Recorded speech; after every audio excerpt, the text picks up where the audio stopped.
just a very sad day for everybody. Massive shock, especially with I suppose the team we would have played with back in 2001, they won the Connacht Championship.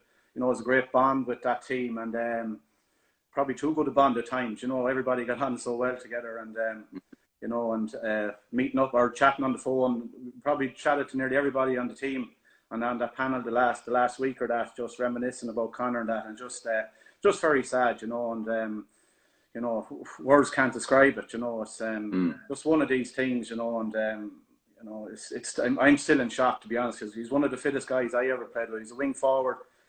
He probably reminds you a bit about your brother Trevor. He's old school, very fit, very strong. He played the game on his terms, and it's a shock for everyone, especially with the fitness he would have had up over the years. And he was playing football up to last year.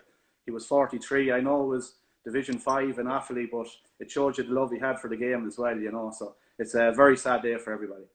Yeah, look, it's R.I.P. to Connor and to his family. It just shows your health. You never know, you never know when the time is up. So, no. Look, I suppose, Frank, we'll go back to, obviously, and it happens quite a lot, obviously, with players when they stop playing county ball. You don't hear much about them. You don't hear what they're doing. You don't hear where they are, and a lot of stuff like that, So I suppose if we go back even, to your career, 2001, 2005, obviously you were playing away, and I think Mahan came in then, John Mahan, to manage you. If you want to touch on maybe, I suppose just, what happened there, I suppose, really, in obviously, was there a breakdown or just, what happened effectively, When John came in, he took the manager's job, was it, I think it was 06. I think it was 06, and I never got a phone call to win on the panel. That was fair enough. I was probably 26, 27. Had a couple of injuries through the years, but it was probably taught myself I was probably coming to a good age where you're maturing as a footballer and as a person, and not to get the call was a bit upsetting, all right, especially when you love playing for your county. I love playing for Roscommon, and I was proud to represent Roscommon, and every time I went out I gave it 100%, probably a bit too much at times, but that's the love I had playing for my county back then, and not to get the call was very disappointing. And I wasn't the only one, Connor. Francis, Nigel Deneen, Mixer Ryan, all the lunatics, effectively. Well, all the good footballers. They all the good. That was the end. Like it broke up that team, and it was, they brought in a lot of younger players at the time, and to me it wasn't really fair on the younger players, because all the leaders, all the experience, you could say, was moved on, and these lads had to take up the mantle themselves, and there was a couple of bad years there for us coming, a couple of bad beatings in that time. But John actually asked me back into the panel, was it the following year? I think it was the following year or something, but I went in for a while, but it just wasn't the same. I just didn't feel the same draw as I had when I would have played with Francie and Mixer and all the boys, Del Boy, Connor, Cliffy MacDonald, Paul Noon, there was Shemi O'Neill, the Lohans. So I just stepped aside and I said that my time was done. Plus, I was looking at it from my own point of view, probably a bit selfish. We had a good club team coming. The lads were after winning 8 or 9 under 21s in a row. So the club scene was getting strong for my club. So I put the whole lot into my club then, and thankfully we had a really good 10 to 12 years there with the club. But you went back then in 08 for 1 year. Who was that under? 07. I think we're in around 07, yeah. Under John Mahan. And play again with Roscommon after that? I played a couple of league games, and John was sort of shafted out of the job then, and I don't know who came in. Was it Val Daly or somebody came in? Mixer Ryan. I'm not sure exactly what happened. Manager came in, but the season was sort of a mess as it was, and that was effectively the end. Fergie O'Donnell came in then. I don't know what year Fergie came in, and he wanted me to go back into the panel. He broke my heart, and Fergie's a sound fella, lovely man, and I didn't want to go. I just didn't want to put myself in that position. And I thought it was harshly done by over the years. It's very easy to single out one person, as you know yourself. It's easy to single out the forwards more so than the backs, because the forwards effectively who win the games, who win the championships, So they were laying down their marker, which is fair enough. But my love for it was gone at that stage, and I wanted to solely concentrate on the club scene. And thankfully, we got a brilliant few years there with Bridges over the last 10, 12 years. Well, look at that. What have you? 10 club championships and an All-Ireland. I suppose we touch on, Frank, the All-Ireland really. You know, and I suppose for myself, obviously knowing you as long as I do, and obviously we'd be close mates.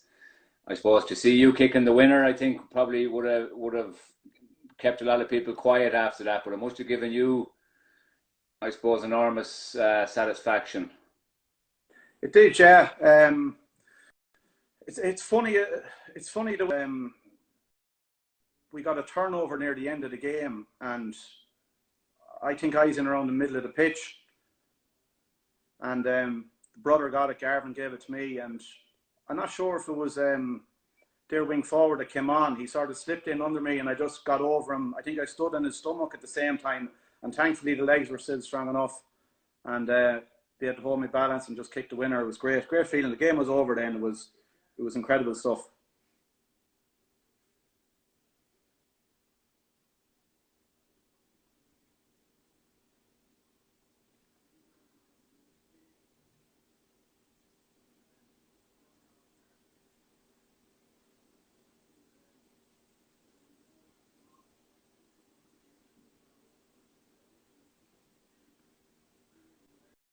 No, I don't know what's going on with this thing, but it keeps cutting on me.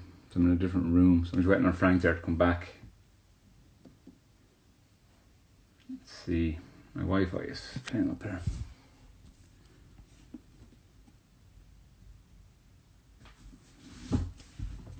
Time to change rooms, I think. She isn't working.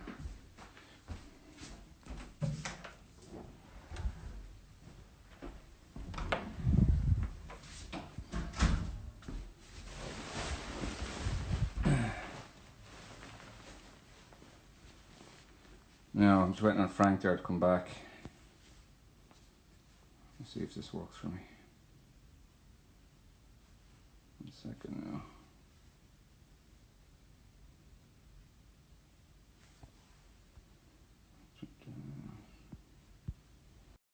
now. Balls, I think. Can you hear me there, Frank? I can, Mark. Yeah? I have, yeah. What are you at?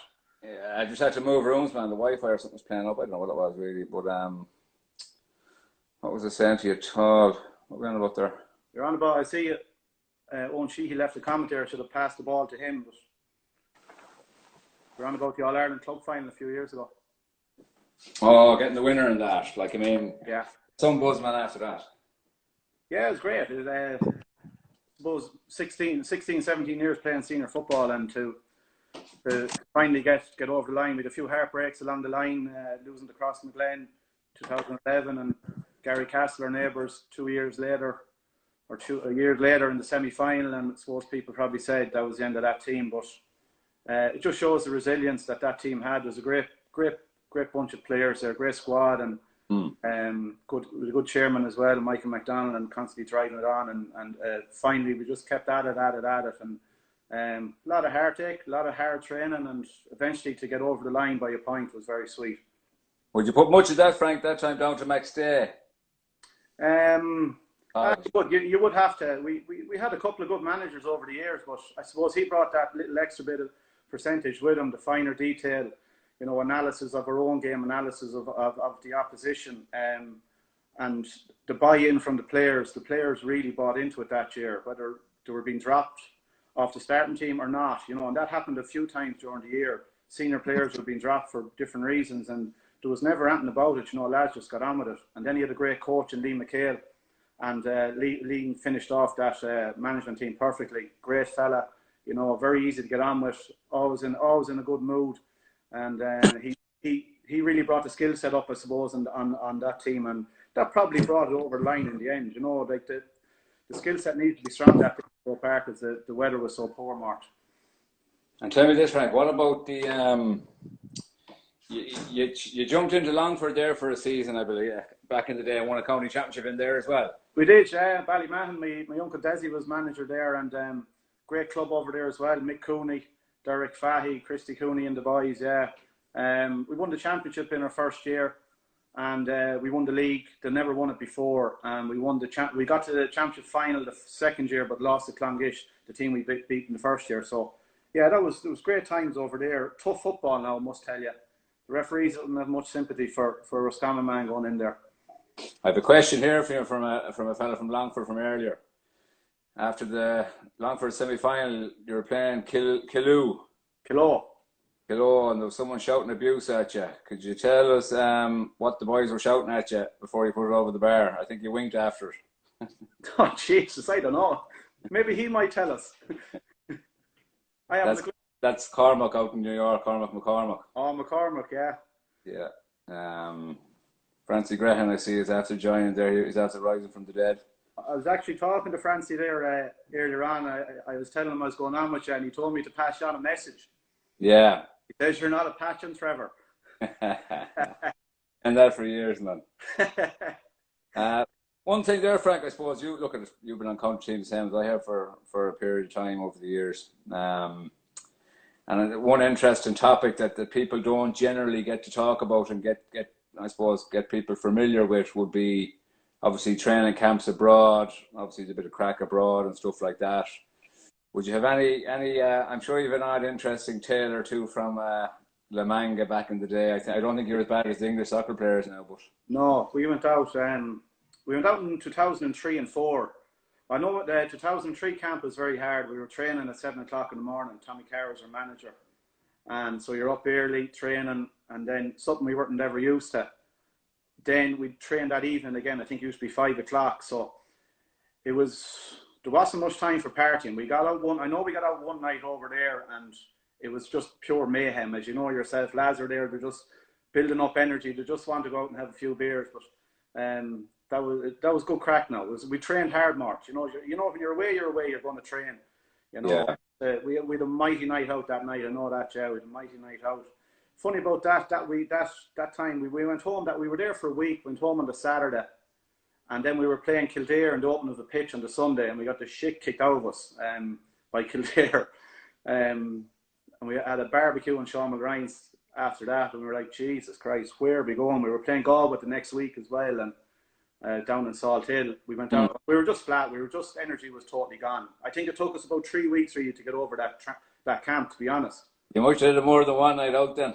No, we did not.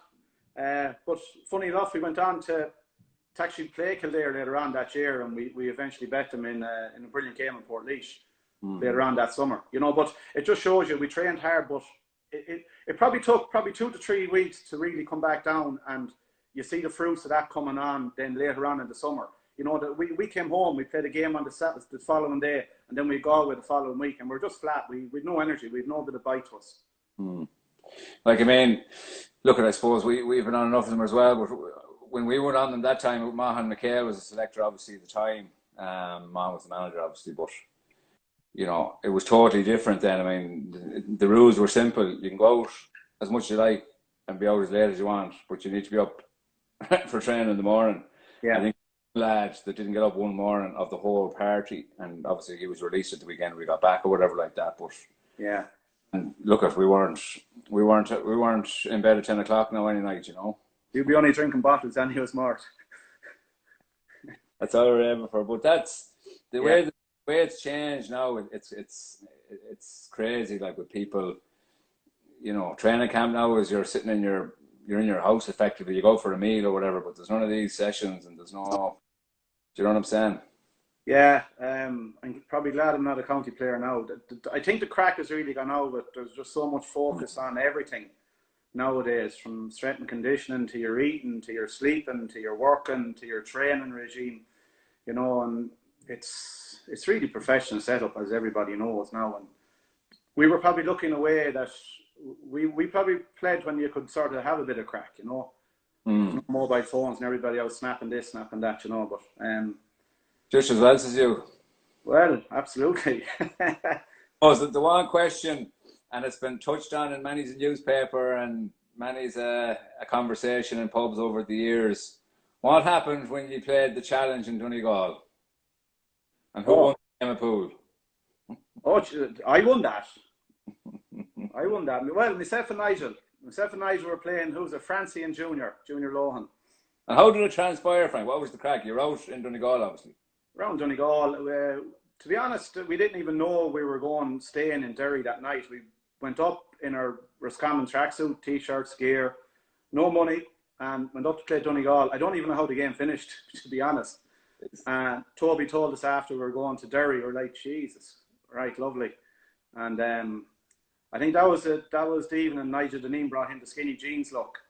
I think he got a pair of jeans off John Byte or somebody. Yeah, pull back. Barely covered his arse, and that was the start of the skinny jeans. Yeah, but it all took shape after that. A lot of I suppose newspaper stuff after that, and I think that kind of told us when the kind of the antics and stuff of the game were changing around that at that time moving forward. I mean, people were in pubs, it went to a stage where you couldn't go to a pub before a match, even if you're having my waddy. Yeah. And even in today's game, because in particular, I remember with Mahan, even when as manager, it's not known the amount of people that will be ringing these people. I seen so and so in the pub last night, or I seen so and so in the car park in the car, or whatever it may be. You'd be hearing these stories going back to training, and it was starting to change then. The whole outspurt of the game, and for people like us, and play the game the best as anyone, have the crack, and I think that's kind of we would have had similar trajectories in our careers as you went through them. Bar the All Ireland, obviously when you won it with the club and stuff. You know what I'm saying? Yeah. I think managers sort of lost control a bit. Like to me, they probably took control of everything, your whole life. You know what I mean? Not to be able to go out with your teammates after for a few beers. To me that's a little bit ridiculous. You see the rugby boys, the soccer players in England, after every game, the rugby boys are in having a few beers in the dressing room. But GA seems to be you can't drink from November till next August or September, whenever you're out of the championship. It's a bit ridiculous, and lads, it's not good for lads either. I think you need to be able to have a few beers every couple of weeks and just be able to get out and enjoy yourself as well. You have a life as well outside Gaelic football. I suppose we touched on Mahan there, obviously Max Day, Frank as well. There's obviously big differences between the two as managers anyway, but I kept Max Day as an under-21, and obviously would have been very impressed with him at that time as a person and as a manager. And it wasn't no surprise to see. He went on and won a Club All Ireland with him, because he obviously has that, I suppose, quality as a manager to do good things. Now, it might have happened as good with Roscommon, but how did you feel, obviously, when he came in, obviously with Bridges at the start? Did he ring you, sat down with you, have a chat, what I want you to do, or was it a two-way conversation kind of thing, if you get me, No, never had a chat with Kevin. We met himself and Liam in the Hudson Bay Hotel, and he had a bit of a presentation, and that was it. Like that team was used to winning, Mart. That team you could nearly pick that team itself, bar maybe 2 or 3 players on any given day. That team was running itself, and Kevin just came in. He didn't have to do an awful lot of work, but he done a little bit of work just to get us over the line, and that was the difference. If we didn't have him, I've no doubt we probably wouldn't have won it. But himself and Liam were the difference for us that year. Definitely were. I'll tell you a good story about that final. Was half time. We were back in the game. I think we were 4 or 5 down at half time, and I thought to myself, geez, we're being battered around the middle of the field. We weren't getting on breaking ball, and I was looking at the brother Garvin. He was running up and down the sideline. I was saying, Jesus Christ, as we bring this fella in soon. McCarthy, Philly McMahon, they were playing hell out around the middle. We needed a bit of power, and I asked Carmanion at half time. I said, Mango, where's Liam? Because there was no sign of Kevin. Kevin got lost coming up. Kevin got lost at half time coming down from he was up in the suite. So there was no sign of him. He got lost. So Liam was in the dressing room. We went into the toilet, and he locked the door. He was just locking the door behind him, and I burst my way in, and I locked the door behind me.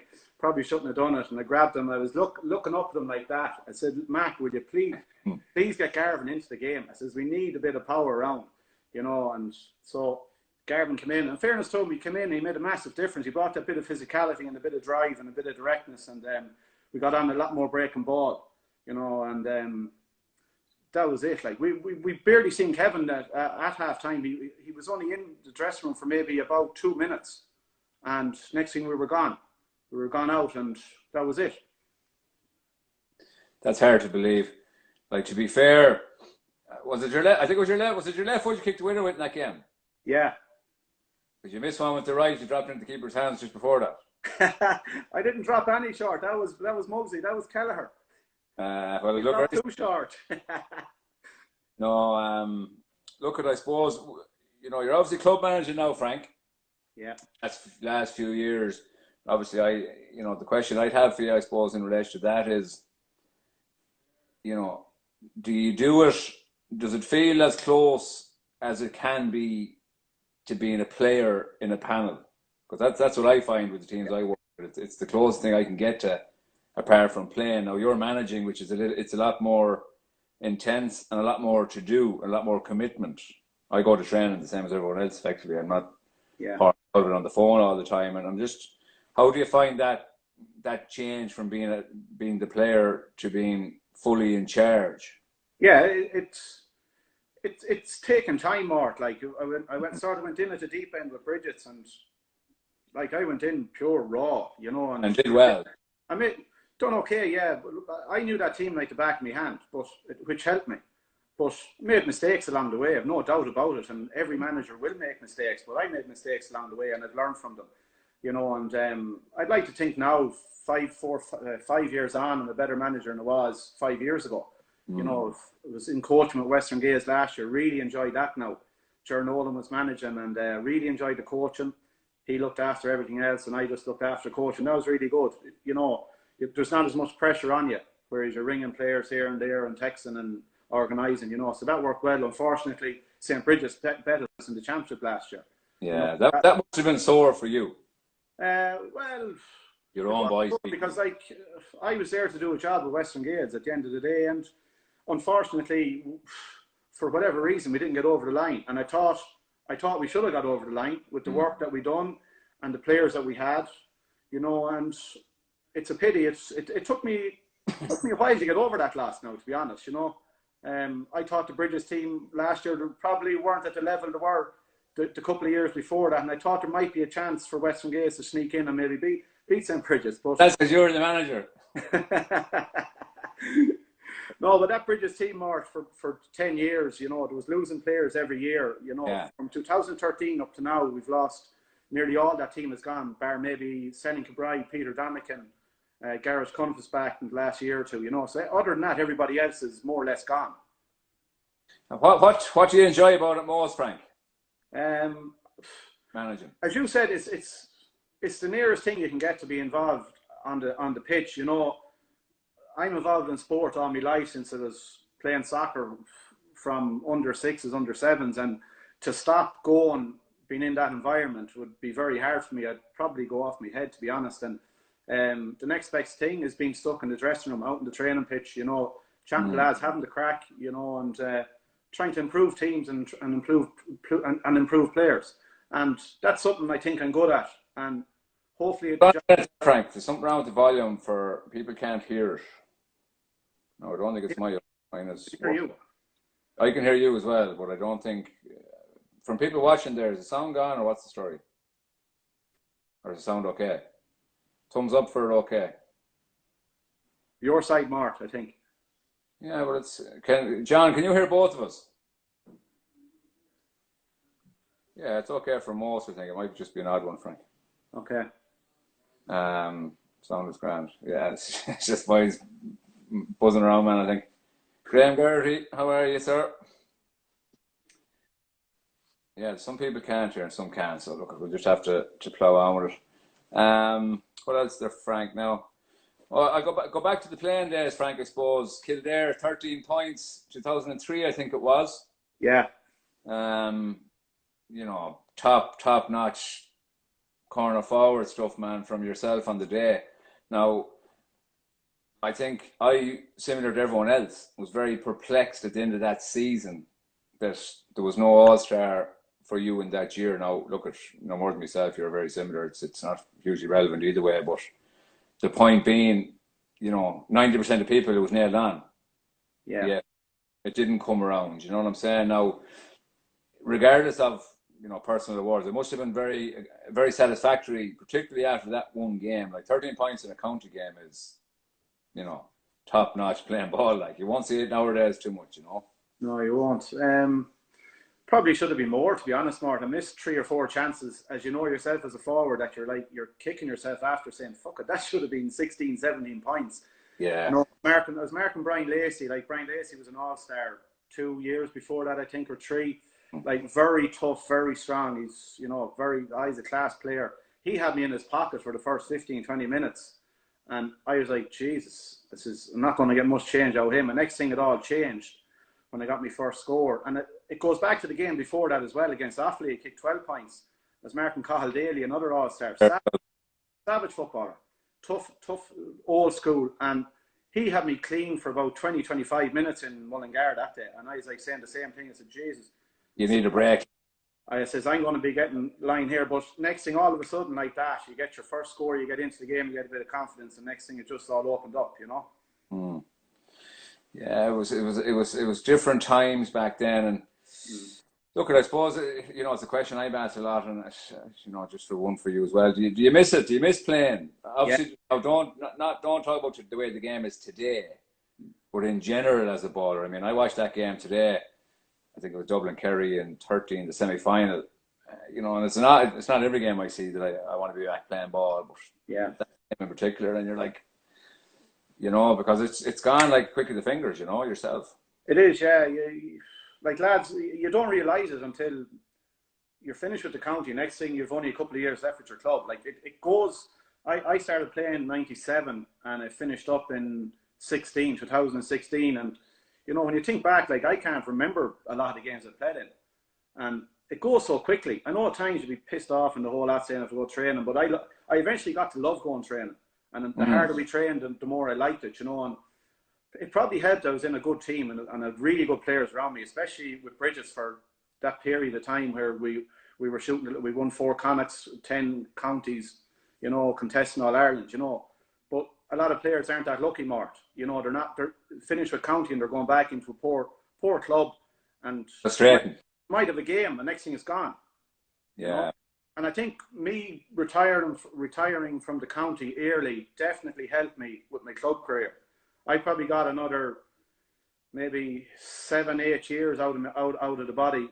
Whereas if I was playing Roscommon from 27 up to 33 or 4, I wouldn't be worth a damn going back to my club in them summers, because it just gets harder on the body to be able to perform, even at club level, at the highest level. I see county players from Roscommon to go back into their clubs, and they're not doing it for their clubs. A lot of them, they're not able to do it.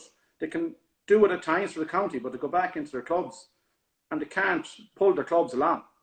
Do you know where I'm coming from? Yeah, like, I mean, it was always a kind of an understanding. A county player, generally, your club games with a county player coming back, you win the game, and he generally dominating the game back in the years. Now that's, and I've seen it a lot in Dublin, and when club players go back, county Dublin players obviously go back there for the clubs, and they just cruise through games or whatever like that. Whereas I know when I played with True, obviously, and I'm sure you're saying with Bridges and Trevor and Kennedy, be the same in our house as well.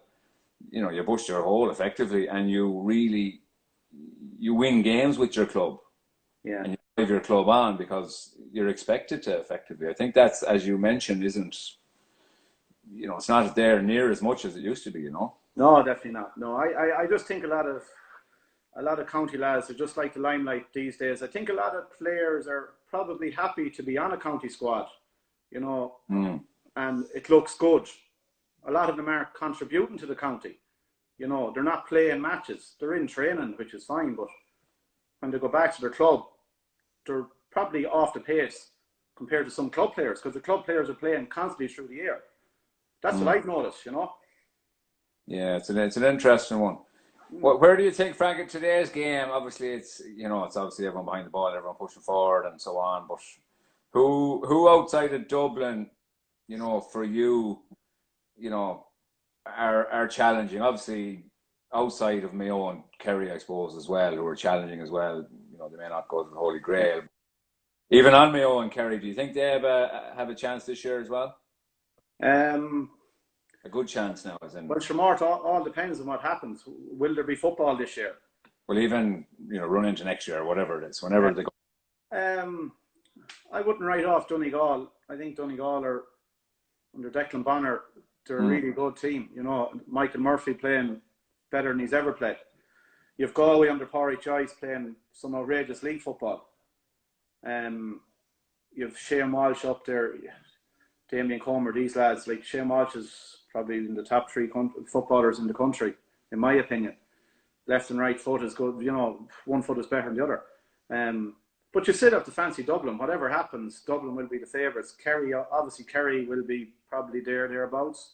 Tyrone probably knocking a little bit on the door. But I wouldn't write out the likes of Donegal or Galway. You know, there's some serious footballers there and 2 good managers in Declan Bonner and Pádraig Joyce. What do you think, Frank, of the guys going to the AFL? The GA guys, you know, obviously it's going to change now with this virus and stuff like that. But yeah, you know, I don't know if there are many from Roscommon going over there, obviously, but obviously we've lost a few in Mayo over the years now, and it's getting more and more evident that they're bringing obviously good players on. I see Graham Gertie's on asking about me there. give him a quick one-liner. I'll have a bet with you. You won't win Leinster, Graham. Here, I think the right mark. I think like I had an opportunity to play with the Aussie rules back when Colin O'Rourke was manager, and I didn't take that opportunity because I had no interest in playing that game. You know, but if lads have an interest in the game, why not? Why not go and experience professional football in a different country? You know, I'd be saying, if you're serious about it, commit to it and give it a real good go. There's a lot of lads went down the last 10 years and made a great career for themselves down there. Yeah, no, I'd agree, and I think it's unfair for people to penalise and have negative opinions on players that do that, and even on the GAA, like, you know, what can a county do for a player to keep him here? You know, obviously you get a job or get whatever. That's you know, but ultimately you're getting your, I don't know what it is. If we say you get into professional senior level in AFL, you get your 200 grand a year. It's a lot more than your 40, 50, 60 grand a year you're going to get here, and you're enjoying your career and obviously loving life. You know what I mean? Yeah, different lifestyle out in Australia as well, Mark. Different weather, you know. But if that opportunity comes, as I said, if you're into it, you know, and you're committed and you're serious about it, why not give it a go? You can always come back. No, I agree. Tell me this, there's a lot of comments here on this about this match in Castlebar. What match? Frankie Blackguard, there was talking for 46-week ban. What is this Castlebar match? There's an awful lot of them talking about it. Have they mentioned the match in Castlebar? Oh, that was the, what do you call it, the Connacht final in 2014. Connacht Club final. Oh, right. I didn't see it, so I'm not going to comment on it. Yeah, but that was the game we were robbed in, by the way. By Ballintubber? No, Castlebar Mitchells. Oh, Mitchells. A certain referee from Sligo gave a line ball to Castlebar where the linesman gave it to us, but he overruled them. They went down, got a free draw game. And that's Castlebar, I'd say, is it? Yeah. Castlebar won it in the end, you know, but there was a lot of... was a bit of shenanigan after. There was, yeah. What did you do wrong? Nothing. Not commenting. Yeah. Oh, always the bellboy. I suppose, look at Frank, where we're at today. I suppose in your life, obviously, you have a couple of kids at home now, obviously, Caroline as well. How are you finding this lockdown and stuff? I know you're obviously out working still, but how is people and the family, obviously, as well, holding up down there in relation to this being stuck indoors full time, effectively? Yeah, 2 boys here. One is nearly 8, Ryan, and Jack is just 5. So I suppose we're looking away. We've just out to the side here, we've a Gaelic pitch, so it's just at the back door. So at least we can get out to that, you know, and do. Stadium, well, little stand built, did you? Huh? A little stand as well for them. At least we can get out in it and do a bit of kicking and have a bit of fun with them, you know, which is important. It's important that they can get out and get a bit of fresh air in the lungs, but how long it'll go on for, I don't know. It's just... And how are the people, Frank, when you're dropping off the post to them and that? I think a lot of them are getting frustrated. especially the older people, you know, they're used to going to visit their friends or go to the shop or whatever, going to town. People, even myself, have to get a few bits and pieces for them going around, you know, which is great to be able to do that for them. But it feels sorry for them, you know, people in their 70s that they're sort of stuck indoors, and probably the weather is sort of picking up a bit too, which isn't helping everyone. But hopefully in a few weeks' time we could be maybe back to some bit of normality. And have you been keeping in touch with the club you're involved with, players and stuff? Are they chipping away themselves, doing a bit of training, or are they sending in videos and stuff, or how's that working down up there? Yeah, they've got plenty of stuff, and they're tipping along themselves. In fairness to them, they're, you know, we've set up 6 groups, and there's about six players per group, and there's a team leader, so he keeps an account on what the boys are doing each week, and then just the WhatsApp the management, myself, Paddy and Patsy, and then at least we can see what they're doing. And to be fair to them, they're great men to be able to keep doing it. You know, you can nearly get sick of it saying, "What am I doing it for? Is there any sight? Is there any light at the end of the tunnel?" But hopefully there is in the summer, and all the training that the boys are doing, and it's not only our own lads, but hopefully the training that the boys are doing, that they'll get to play a bit of football in the summer more. You know, it's important for these lads.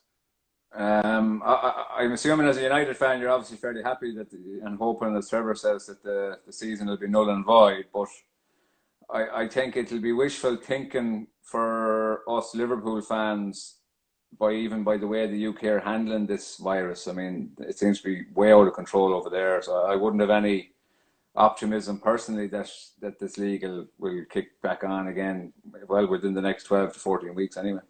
Yeah, it doesn't look good. Over there at all. Massive population as well. You know, at least here, like you're up in Dublin, which is pretty hard hit. You know, we're down the countryside. It's not too bad. But I suppose the cities in England, it's massive populations, and to be stuck indoors, and a lot of them are apartments or flats. You know, you'd feel sorry for people. And regarding the soccer, God knows what's going to happen there. It's worrying times. It is, yeah, and like there's nothing really coming back from the Premier League saying we have something in place, but there doesn't seem to be anything in place. And where's the cut-off point going to be, Mark? Is it going to be in the next few weeks, or like when is it going to be regarding this season with the soccer? Yeah, well, it's just going to take a lot of accumulating of different tournaments to move them around and flipping a lot of behind closed doors games. But I mean, the game can't survive if there's no revenue. Well, obviously it will for a couple of years, but you know, if you go back to even the GAA season, I mean, they won't play games behind closed doors because, you know, they're obviously built around revenue. That's their goal, effectively, whether they'll say that or not. Yeah. So I do think sports will come back sooner than some businesses, I think. I think club football in particular, because you're not going to get the crowds. And, you know, I spoke to Hugh McKenna about this last night. You won't get the people will be very weary going to stadiums, you know, for, we'll say, Mayo or Common, or, well, you might get your couple of hundred at that, but if it was Mayo and Galway or whatever, you're looking at a few thousand and stuff like that. Won't, you know, and people are going to be very conscious of this. So, you know, it's not known football and soccer where it's going to take, you know what I mean? Yeah, it's I don't know, sure, it's impossible to know what's going to happen, you know. And it doesn't look good for Liverpool either. I see a lot of stuff on social media today about letting their staff go. It doesn't. Yeah, I see that last night. Too good, is it? No, it's disappointing. Disappointing. Look, I suppose obviously we've Cormac on there we were in his bar in New York, the Pig and Whistle. Very, very scary time in New York. Obviously, you know, with Elvis out there and Johnny, good friends of ours as well. Have you been speaking to any of the lads out there? And what's it look? Is it very doom and gloom over there? Yeah, it's full lockdown. I was chatting to Elvis and Cormac, and they're more or less housebound. I know Cormac was texting me yesterday. He was bringing sandwiches and soup to the nearby hospital to the nurses. So good Lanford man sorting out the hospital staff there. And see, he had his fundraiser as well. He was trying to do a GoFundMe. I think he's raised 7,000 or 8,000 for the staff in his own pub there. Very good. You know, to keep the staff in a few dollars, which is brilliant to see, and it's great for people to see people donating to them as well. You know.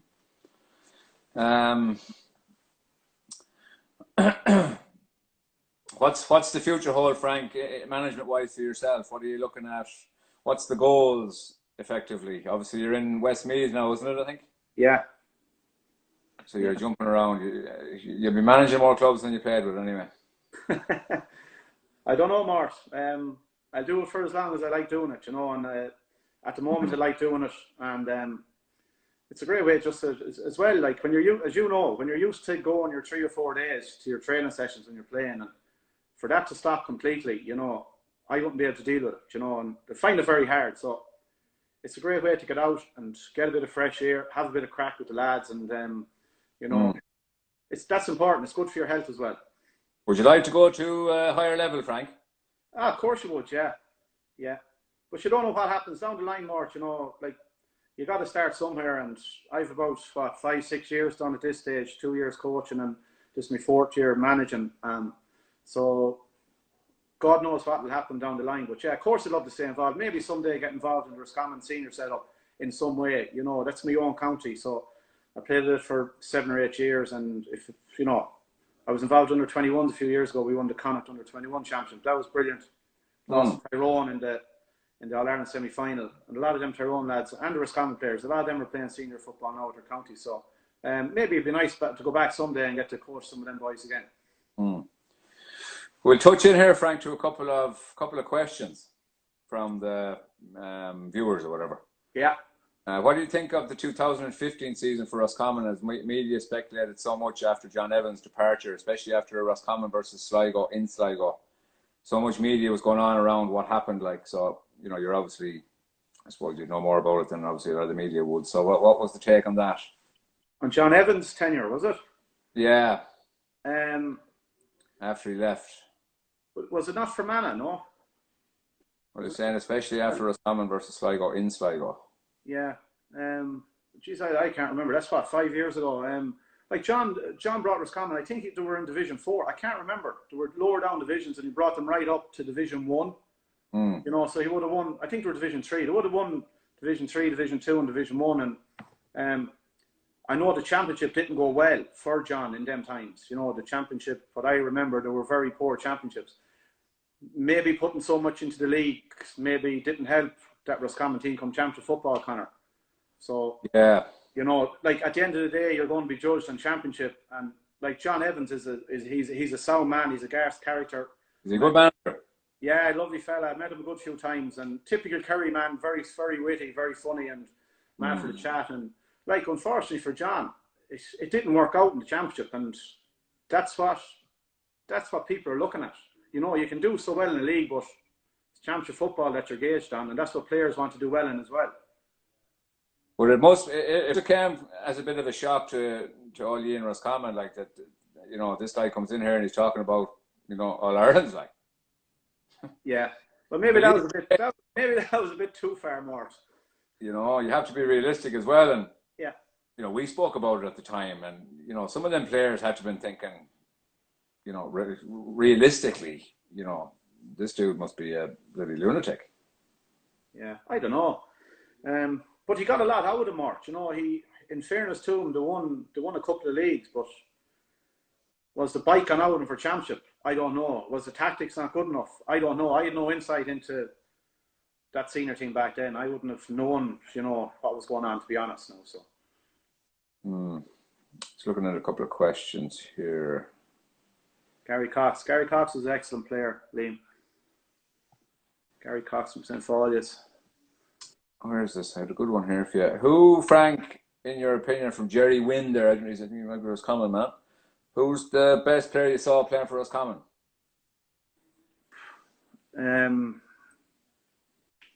You'd have to have, let me see, like Francie Graham. I think Francie was our last All-Star. Francie was a super player.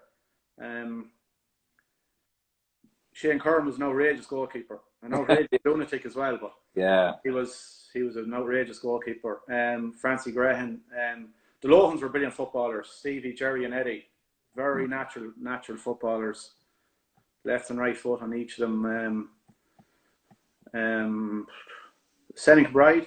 Sennon's county career probably didn't go as well as his club career. Sennin on his day was as good as any footballer in the country. Carmanion, I didn't play a lot with Card with the county, but a couple of years with Card was a very good player as well as the county. I have it there. I'd say McDonald, probably Mayo. Now you go back to the times, Liam McHale, man, was top notch as well. He was different grade. Kevin O'Neill, when he won a couple of years I played with him. There's some different gravy players. James Nallen, even back in the day, Frank, 96, 97, those times. Kenneth, older brother, was different gravy as well, even when he went up to centre forward and tried it. Where else have we here? Frankie, do you respect Boyle as a team? Yeah. You'd have to, you've Enda and Donny Smith to start off with, and they're two serious footballers. Shawnee Purcell there, young McKeown. Got to the semi-finals last year. Bazamanian's over them this year again. So they're not far off it. I know the Daly's got a big band, Frank. Big band? A big band there a couple of years ago. They went to Lunatic after the Connacht final. Did they a county final?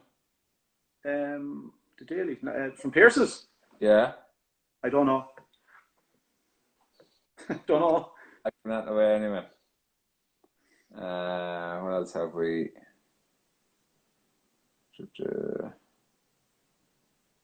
Toughest overall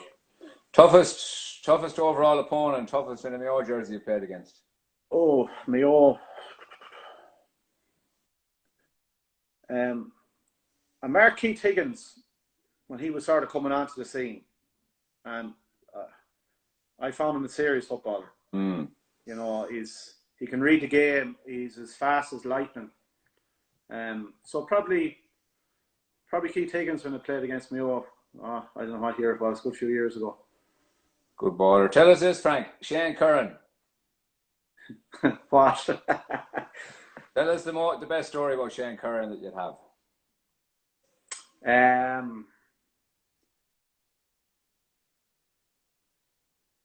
I know we were playing. I have two stories. One story we were playing Galway down in Salt Hill one year, and with the county, and Craig was in goal, and he got a packet of blood off the doctor. He had it in his hand. I can't remember if it was before the game or after the game. You know the way you take your blood to do a blood test, put it in a packet about that size. So Craig had it in his hand and burst it. I'm going spilling me guts and me blood and the whole lot, he says here today. We found out after it wasn't blood. Head job. Place is destroyed. Another one was it's actually the same dressing room. We were playing Salt Hill in the Connacht Club final the year Salt Hill won the All Ireland. The Ada hammered us back in 2009 or 10 or what year it was, and the Ada hammered us in a half time. Our manager back then, Gerard Dowd, an absolute gentleman, and he Gerard have a notebook, and he'd have everything written down, from drills you're doing to matches, the whole lot. Kate got an A4 size one. Kate got it at half time and ripped every page out of it like that. Threw it on the ground and started kicking it around the place and on about tactics and this. And I looked over and I think poor old Ger was nearly crying. He was more worried about his notebook than he was about the game. No, gas ticket. I seen him there on Twitter last week. There trying to one of those selling sand to the Arab kind of things. He was selling stuff, trying to get stuff into the government there for the HSE with protective clothing, and I don't know, was he getting it from China or getting it from Bloody or somewhere? Probably was. So what's the next few weeks hold for you, Frank? We're for about 2 or 3 minutes left. The next few weeks, obviously you'll be at home. You're working away anyway. Yeah, we're still working away at the moment. Yeah, we're busy enough to be honest. So that's all we're doing, Mark. Working home. So that's